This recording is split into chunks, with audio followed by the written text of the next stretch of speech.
Assalamualaikum warahmatullahi wabarakatuh. Pada video ini, saya Vincentia Vanessa Augustin akan mempresentasikan studi kasus yang sebelumnya telah disusun oleh kelompok 15. Studi kasus ini adalah mengenai retensi pegawai pengguna artificial intelligence pada perusahaan fintech. Poin-poin yang akan dibahas yaitu introduction singkat kasus, kemudian method yang akan mengupas model business intelligence di kasus ini, results atau hasil analisis, dan terakhir adalah discussion atau diskusi singkat. Kita mulai dengan introduction. Implementasi AI dalam perusahaan fintech tidak hanya meningkatkan efisiensi kerja dan akurasi layanan, tapi juga mengubah dinamika hubungan antara perusahaan dan pegawai. Ekspektasi performa kerja yang tinggi, tuntutan untuk menanggapi perubahan secara cepat, hingga rasa takut tergantikan oleh AI menjadi realitas baru bagi banyak pekerja fintech saat ini. Kondisi tersebut tidak hanya mempengaruhi produktivitas pegawai, tapi juga loyalitas dan keinginan mereka untuk tetap bertahan di perusahaan. Business intelligence dapat digunakan untuk menganalisis apakah penggunaan AI dalam pekerjaan berpengaruh terhadap retensi pegawai pengguna AI pada perusahaan fintech.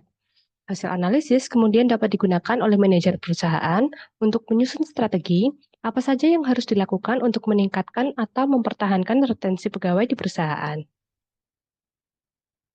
Pertama-tama kita petakan dahulu model business intelligence yang dapat diterapkan di kasus ini. Model BI terdiri dari 3 komponen, yaitu sumber data, data warehouse, dan BI results. Sebelumnya, data kasus ini bersumber dari Kaggle.com dengan judul AI Worker Burnout and Attrition Risk Dataset oleh Abbas tahun 2026. Untuk model BI yang pertama yaitu sumber data, inputnya adalah data 1.500 pegawai yang menggunakan AI dalam pekerjaannya di berbagai industri dan negara di tahun 2026. Data ini mula-mula berupa file CSV. Proses mendapatkan sumber data ini adalah melalui survei untuk pengumpulan data yang dilakukan oleh Abbas, dan outputnya adalah hasil survei berupa raw data. Kemudian untuk data warehouse, inputnya adalah raw data hasil survei terhadap 1.500 pegawai yang menggunakan AI dalam pekerjaannya di berbagai industri dan negara di tahun 2026. Prosesnya adalah ETL, yaitu extract, transform, dan load.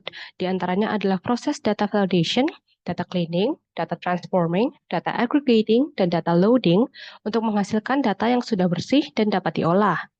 Outputnya adalah data yang telah dibersihkan, disusun dalam bentuk file CSV, dan dapat diolah sesuai dengan kebutuhan. Terakhir, BI results. Inputnya adalah data yang telah dibersihkan, disusun dalam bentuk file CSV, dan dapat diolah dari hasil proses ETL. Prosesnya adalah mengolah data sesuai dengan kebutuhan, dapat menggunakan OLAP analysis, data mining, dan data visualization, dan outputnya adalah laporan, dashboard, atau alerts sesuai dengan kebutuhan manajemen perusahaan. Di bagian results, saya akan menjelaskan hasil input, proses, dan output dua komponen BI, yaitu data warehouse dan BI results. Setelah raw data diproses di data warehouse dengan extract, transform, dan load, kita mendapatkan data yang sudah dibersihkan, yaitu data 138 pegawai pengguna AI di perusahaan fintech. Data-data tersebut meliputi di antaranya jenis pekerjaan, pengalaman kerja, jumlah pendapatan, ukuran tim, tipe kerja, jenis jumlah dan durasi AI upskilling, tingkat ketakutan terhadap AI, produktivitas kerja, skor burnout, kepuasan kerja, dan attrition risk. Output data warehouse menjadi input BI results yang kemudian diproses dan dianalisis sehingga kita dapat membandingkan data jumlah pegawai berdasarkan jenis pekerjaannya dengan hasil survei attrition risk. Pada tabel terlihat bahwa secara umum, attrition risk pegawai berkisar antara low dan medium, dengan 68 pegawai memiliki resiko low, 65 pegawai memiliki resiko medium, dan 5 pegawai memiliki resiko high. Terakhir, dari hasil pengolahan data dan analisis dengan BI, kita dapat mengetahui bahwa penggunaan AI dalam pekerjaan tidak serta-merta berpengaruh terhadap retensi pegawai pengguna AI pada perusahaan fintech. Tinggi rendahnya rata-rata penggunaan AI per hari tidak berpengaruh secara linear pada attrition risk pegawai. Begitu pula dengan rata-rata AI upskilling per minggu dan rata-rata jumlah AI yang digunakan dalam pekerjaan. Untuk meningkatkan retensi pegawai, perusahaan dapat melakukan analisis lebih lanjut pada pegawai-pegawai yang memiliki attrition risk yang tinggi secara personal, untuk kemudian mengidentifikasi penyebab utama dari tingginya attrition risk mereka. Sebaran data sebelumnya tidak menunjukkan pola atau tren tertentu antara variabel-variabel independen dengan attrition risk, dan melalui data yang telah dikumpulkan dan diolah oleh BI, eksekutif dan manajemen perusahaan mendapatkan informasi tersebut dan dapat mempertimbangkannya dalam pengambilan keputusan.